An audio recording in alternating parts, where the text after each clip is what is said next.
Miss world పోటీలో కీలకమైన head to head challenge ఫైనల్లో న్యాయ నిర్ణేతలు అడిగిన ప్రశ్నలకు ముద్దుగుమ్మలిచ్చిన సమాధానం ఏంటి? తెలంగాణ రాష్ట్రంపై సుందరిమణులు ఏమంటున్నారు? ప్రపంచ సుందరి పోటీల్లో కీలకమైన హెడ్ టు హెడ్ ఛాలెంజ్ ఫైనల్లో నలుగురు విజేతలుగా నిలిచారు.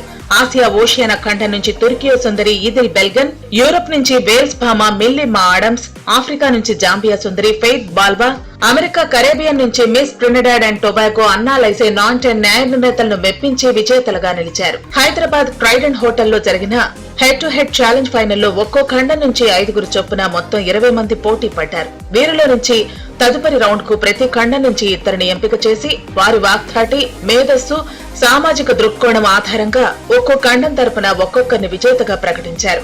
వీరు ఆయా ఖండాల తరపున టాప్ 10 జాబితాలో చోటు దక్కించుకున్నారు. హెడ్ టు హెడ్ ఛాలెంజ్ ఫైనల్లో వివిధ ఖండాల నుంచి వచ్చిన అందాల భామలు తెలంగాణ రాష్ట్రాన్ని, హైదరాబాద్ నగరాన్ని ప్రశంసలతో ముంచెత్తారు.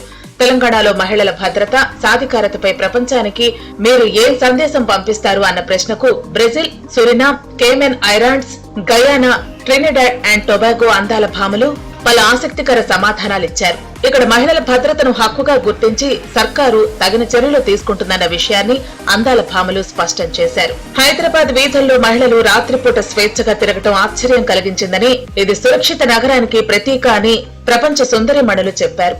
తెలంగాణ రాష్ట్రాన్ని ప్రపంచానికి ఎలా పరిచయం చేస్తారు అన్న ప్రశ్నకు సాంకేతికత, వైద్య రంగాల్లో అభివృద్ధి చెందటమే కాకుండా మహిళల హక్కులు, విద్య, సాధికారతకు అత్యున్నత ప్రాధాన్యమిచ్చే రాష్ట్రంగా పోటీదారులు రాష్ట్రాన్ని అభివర్ణించారు. తెలంగాణ రాష్ట్ర సంస్కృతి, సంప్రదాయాలు చాలా స్ఫూర్తిదాయకంగా అనిపించాయని, ఇక్కడి ప్రజల ఆదరణ, ఆతిథ్యం నచ్చిందని, బ్యూటీ విత్ ఏ పర్పస్ భావన ఇక్కడి జీవన శైలిలో కనిపించిందని సుందరిమణులు చెప్పారు. తన దేశానికి ల్యాండ్ ఆఫ్ సన్షైన్ అనే పేరు ఉంది. ఆ పేరు తెలంగాణకు చక్కగా సరిపోతుందని ట్రినిడాడ్ సుందరి అన్నారు. సవాళ్లనేవి మీ ఎదుగుదలకు అవకాశాలుగా ఎలా మారాయని అడిగిన ప్రశ్నకు ప్రపంచం మారవచ్చు, కానీ మీరు మారాల్సిన అవసరం లేదని వివరించారు. ప్రపంచం స్వీకరించకపోయినప్పటికీ నిజమైన వ్యక్తిత్వాన్ని కోల్పోకూడదని మిస్ వరల్డ్ జాంబియా సమాధానమిచ్చారు.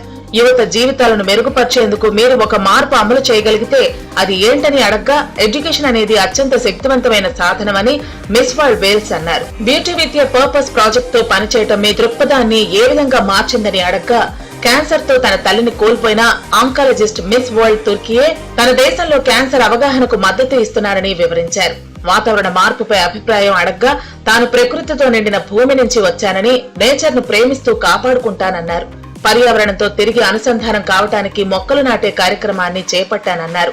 చిన్న అడుగులు సైతం స్థిరమైన భవిష్యత్తును నిర్మిస్తాయని Miss World Trinidad and Tobago జవాబిచ్చారు.